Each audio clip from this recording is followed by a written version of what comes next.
আমাদের বাংলাদেশের আলেম ওলামা কিন্তু এখন চুপ, কিন্তু ভারতের এই বক্তা কিন্তু চুপ নয়। আমাদের বাংলাদেশের প্রধানমন্ত্রীকে নিয়ে সেরা এগুলা কি বলতেছে ভারতের বক্তা, আপনি শুনে অবাক হয়ে যাবেন এই পরিস্থিতির মধ্যে। ভিডিওটা আমার স্ক্রিনে দেখুন, তারপর কথা বলতেছি। আর বাংলাদেশের মানুষকে অনুরোধ করব, তোমরা যদি দেশ বাঁচাতে চাও হাসিনা সরকারকে পাল্টাও।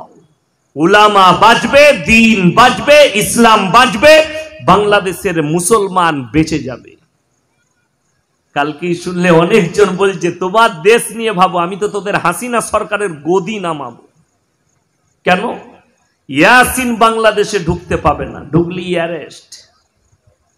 নাম করব না, সেদিনে একজন বক্তা এসেছিল আমার সঙ্গে দেখা করতে, বাংলাদেশের নামী বক্তা, সফরে এসছে, ডাক্তার দেখাতে আমার কাছে এসেছিল। বললে হুজুর আপনার তো পা রাখাই যাবে না, আপনার নামে একদম অ্যারেস্ট ওয়ারেন্ট জারি হয়ে আছে। আমি বললাম পা আমি রাখবো, ভোটের পরে পা রাখবো। আমি দোয়া করছি আর দাওয়া দিচ্ছি। দাওয়া মানে হচ্ছে বাংলাদেশের মানুষকে বলবো তোমরা হাসিনাকে পাল্টাও যদি দেশের অর্থনৈতিক বাঁচাতে চাও, মাদ্রাসা বাঁচাতে চাও, দ্বীন বাঁচাতে চাও, উলামা বাঁচাতে চাও, উলামায়ে দ্বীনকে টিকিয়ে রাখতে চাও। তা না হলে আমি চ্যালেঞ্জ দিলাম, যেদিনে বাংলাদেশের মাদ্রাসাগুলো তালা পড়বে, জেনে রেখে দিবে রাশিয়ার মতোই মাদ্রাসাগুলো আর স্পেনের মতোই মাদ্রাসাগুলো মদের বার খোলা হবে, আর মসজিদগুলো তালা পড়ে মসজিদগুলো পতিতালয় খুলে দেওয়া হবে। স্পেনটা কোনো হিন্দু ইহুদি রাষ্ট্র ছিল না, এটা মুসলিম রাষ্ট্র।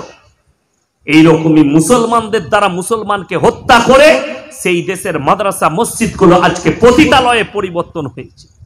চোখের পানি পড়বে আপনার স্পেনের মাটির মসজিদগুলো দেখলে, স্পেনের মসজিদ আর মাদ্রাসাগুলো দেখলে। সেই বিল্ডিং গুলোকে কালার পাল্টিয়ে আজকে সেই মাদ্রাসা কাঁদছে, সেই মসজিদ কাঁদছে, যেগুলোকে মদের বার করে রেখে দিয়েছে। ওই জন্য মুসলমান আপনাদেরকে অনুরোধ করব, চোখ খুলে দিয়ে যাচ্ছে আপনাদের, সবাই হাত তুলে বলুন আজ থেকে দিনের উপরে প্রতিষ্ঠিত হব। জোরে বলুন ইনশাআল্লাহ। এই কথাগুলো বলেছে ওই বক্তার সাথে, এই কথাগুলোর সাথে আমি একমত পোষণ করলাম।